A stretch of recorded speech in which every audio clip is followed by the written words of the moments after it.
Bangalore Leba, Manipuri Matamisha, and the Arpun Chibuasing of Pusin Nunasemba, Ika Records, Production House Asina, Manipuri Masakna, musical band Namoiba, Sinta Band Kusana Duna,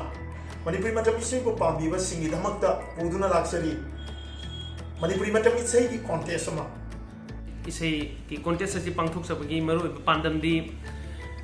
isai bu pamjaba talent leiba mayam bu yokhatpa amsung platform piba loinana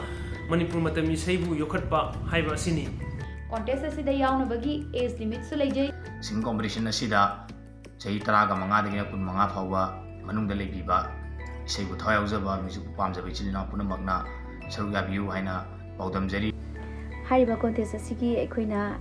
entry fee amta lawjaroi mayam punamakna support tawbiu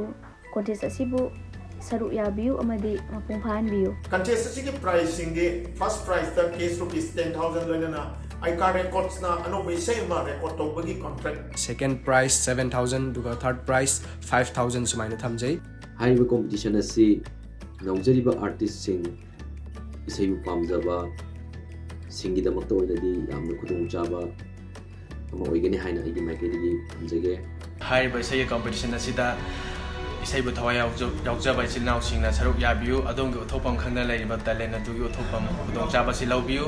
application thazin bagi aroiba matam lagliba December gi tang araga manga dani hariba song competition asida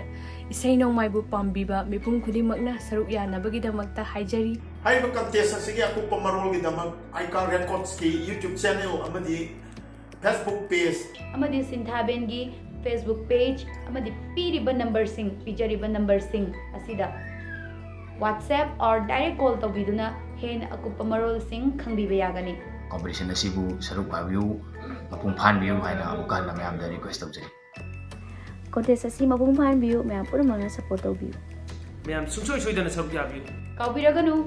if you can sing then we have the stage ngaibiraganu adom adamgi isai sing record tawduna ngasimak thazin birau adamgi talent sing bu losinuna thambibagi matam oidre